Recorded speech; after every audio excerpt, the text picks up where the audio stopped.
আজকে আমরা আগের ভিডিও ছেড়েছি, ষোড়শ অধ্যায় ব্যাখ্যা করছি।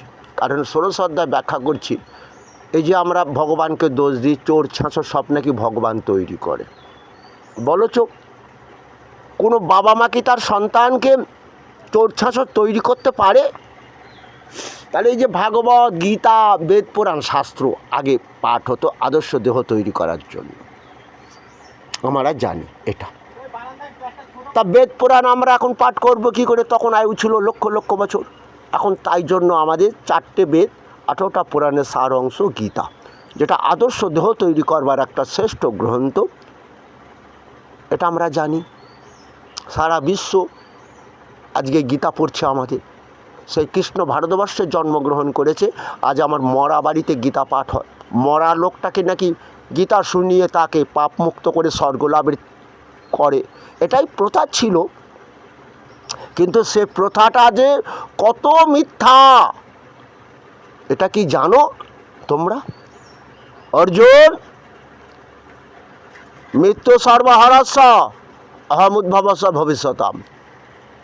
আমি মৃত্যু দিয়ে থাকি, ভবিষ্যতে আত্মা দিয়ে দেহ তৈরি হবে। কেন কৃষ্ণ? দেহের মৃত্যুর পর আত্মা সদ্গতি হবে, তো এটাই তো সবাই জানেন। কিন্তু কেন তুমি এটা বললে? অর্জুন, ওই যে তুমি বললে কৃষ্ণ আমি যুদ্ধ করতে পারবো না, বর্ণশঙ্কর সন্তান দিয়ে বাবার পিণ্ডদান ক্রিয়া হয় না, বর্ণশঙ্কর সন্তান দিয়ে পিণ্ডদান ক্রিয়া হয় না, তো সত্য। সেই বাবার শুধু নয়, পুরো পূর্বপুরুষগণ জলপিণ্ডের অভাবে নরক যন্ত্রণা ভোগ করবে। ওই যে বর্ণশঙ্কর সন্তান,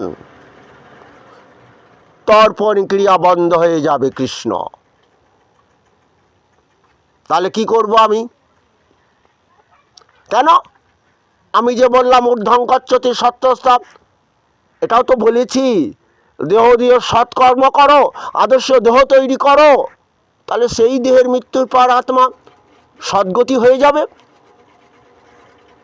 জঘন্য গুণা বৃত্তিস্য অধগচ্ছন্তি তামসা, দেহ দিয়ে যারা জঘন্যমূলক পাপকর্ম করবে তাদের অধোগতি হবে। অধোগতি মানে হয়তো কৃমি কীট আদি কুলে তাকে জন্ম দিতে হবে। এটা তো আমি চাইছি না। আমি তো সবাইকে আদর্শ মানুষ তৈরি করতে চাইছি। আদর্শ মানুষ আপনারে লয়ে বিব্রত নহে কেউ অবনি পড়ে, সকলের তরে সকলে আমরা, প্রত্যেকে আমরা পরের তরে। International society for Krishna consciousness, আন্তর্জাতিকভাবে কৃষ্ণ ভজনা হয়। আজ আমরা ভারতবাসীরা যদি এই গীতাশ্রয় করতে পারতাম, ওই দুর্যোধনের মতো চরিত্র আমাদের হতো না। তোমরা কি দেখতে পাচ্ছ, শুনতে পাচ্ছ? পাট বাগানে, আম বাগানে ওয়াশিং মেশিনের মধ্যে টাকা রেখে দিয়েছে, ভোগ করবো। ওরা কি দুর্যোধনের থেকেও তো ভয়াবহ গো? দুর্যোধনের থেকে ভয়াবহ নয় ওরা?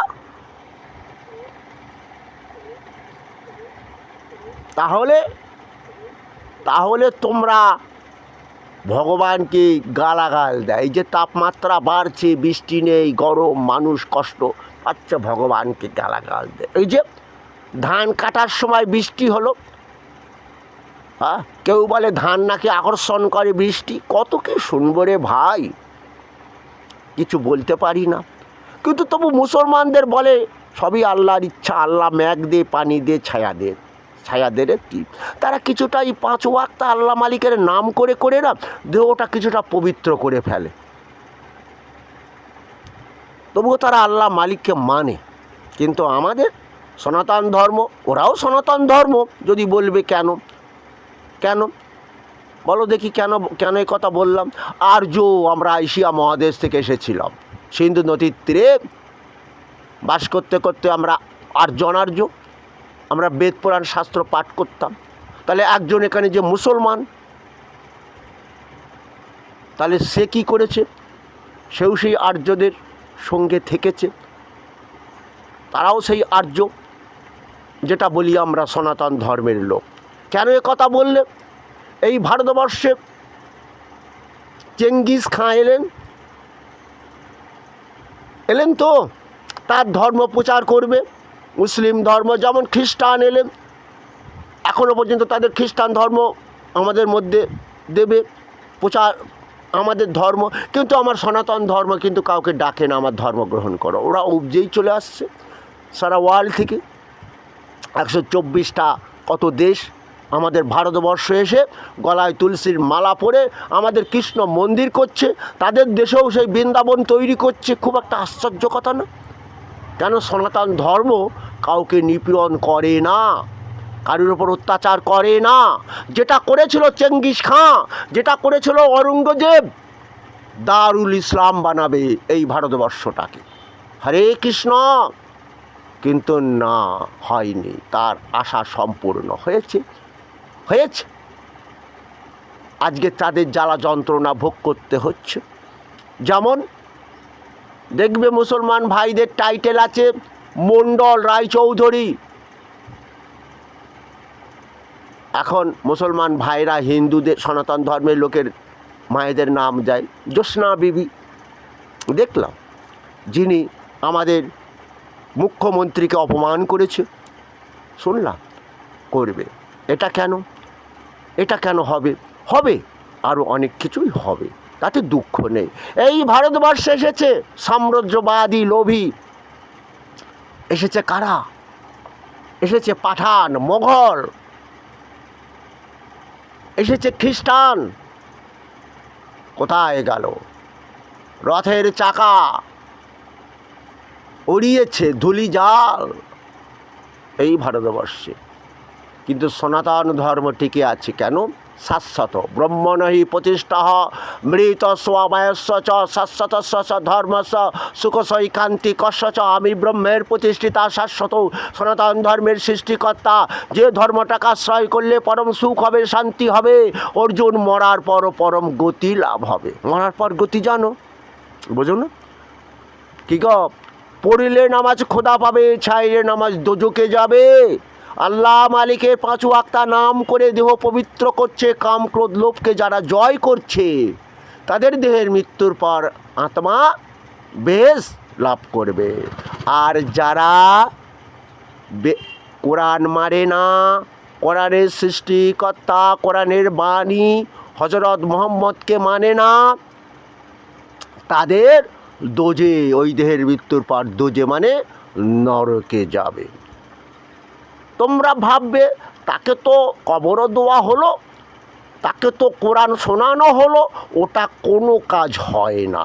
যেমন আমাদের এই ভগবান কৃষ্ণ অর্জুনকে দিয়ে বুঝিয়ে দিয়েছে, অর্জুন পিণ্ড খেয়ে স্বর্গে যাওয়া যায় না।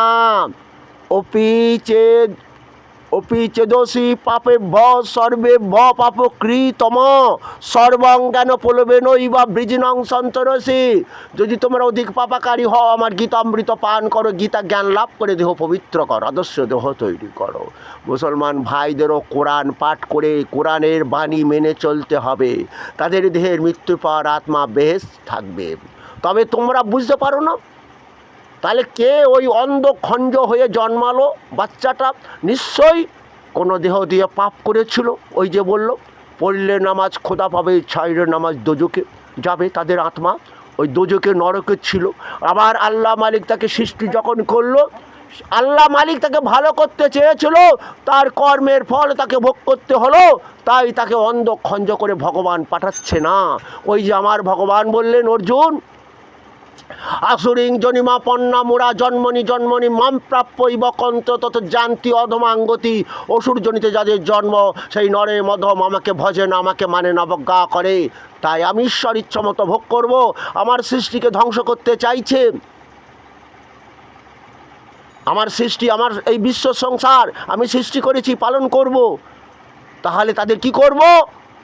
তাদের ওই অসুর জনিতে যাদের জন্ম, যারা বলছে ঈশ্বরবিহীন জগৎ, নারী পুরুষের সেক্স বা কম থেকে জগৎ সৃষ্টি হয়েছে, তাদের কিমি কীটাদিকুলে জন্ম দেব। হরে কৃষ্ণ। এটা তোমরা বুঝতে পেরেছ? মানো। কেন জানো? এটা আমার কথা নয়, মহাপ্রভু বলেছিলেন নামমাত্র ভেদ করে হিন্দু ও যবনে, পরমার্থে এক কহে কোরআনে পুরাণে। কোরআন আর পুরাণের বাণীগুলো আলাদা নয় কাজী। শুনেছ কি? তোমরা কি শুনছো? একই বিনতে দুটি কুসুম, হিন্দু মুসলমান। হিন্দু তার নয়নের মণি, মুসলমান তার প্রাণ। কেন? একজন হিন্দুর রক্তের প্রয়োজন হলে শুধু হিন্দুর রক্ত নয়, ওখানে মুসলমানের রক্ত নিতে হয়। একজন মুসলমানের দরকার হলে হিন্দুর রক্ত নিতে হয়। কেন তোমরা ভেদ করো? এতে তো তোমরা ধ্বংস হবে, সনাতন ধর্ম থাকবে। কারণ এই সনাতন ধর্মের উপর ওই যে বললাম, অরঙ্গজেব রাজা হলেন, দারুল ইসলাম করতে চাইলেন। চেঙ্গিস খাঁ এলেন, সব মুসলমান বানাতে চাইলেন। খ্রিস্টান এলেন, তারাও সমস্ত এখনও পর্যন্ত খ্রিস্টান ধর্মে দীক্ষিত করছে আমাদের এই ভারতবর্ষে। কেন? এদের একটাই দোষ। কি দোষ জানো? এদের চরিত্রটা কি জানো? এদের চরিত্রটা হলো কি? এদের চরিত্রটা হলো এটাই, দেহ দিয়ে কর্ম করব না, যদি কিছু পাওয়া যায়। আবার এখনকার রাজারাও তাই করছে আমাদের, নাকি ভোট নেবার লোভে পাইয়ে দেওয়ার চেষ্টা করছে। যাক, এটা ঘটবে, এটা কলিতে লেখা আছে। তা কি হবে? এই জন্য তারা সব খ্রিস্টান ধর্ম গ্রহণ করছে। তবে আওরঙ্গজেব যেটা করেছিল সেটা হলো, আমরা কিন্তু তখন এই সনাতন ধর্ম ছেড়ে মুসলিম ধর্ম গ্রহণ করতে চাইনি। জোরপূর্বক মরে যাবার ভয়ে মেরে দেবে যান, তা আল্লাহ হো আকবল বলবো নাকি, হরে কৃষ্ণ, বোঝা গেল? কিন্তু তাহলে কি তারা সনাতন ধর্মের লোক না? কিন্তু এই যে এখন বর্তমান যুগ, কলিযুগ, পাপের যুগ, আশ্রয় করছে না, সৎ পথে আসার চেষ্টা করছে না। কি হবে তাতে? আল্লাহ মালিকেরও কিছু হবে না, সনাতন ধর্মের সৃষ্টিকর্তা কৃষ্ণেরও কিছু হবে না। ওই যে জীবের কর্ম অনুযায়ী ফল ভোগ করবে, কর্মই ধর্ম। তাহলে কর্মটা করো, ধর্মমূলক হোক যেন। কথাটা বুঝতে পেরেছো? ধর্মমূলক মানে বুঝতে পেরেছো? কি বলো তো দেখি? আত্মোপামে ন সর্বত্র সমং পরশতি জহর্জুন সুখং বা যদুকং সযোগী পরমতম। সবাইকে আপন ভাবো, সবাই আল্লাহ মালিকের সন্তান, সবাই আমরা কৃষ্ণের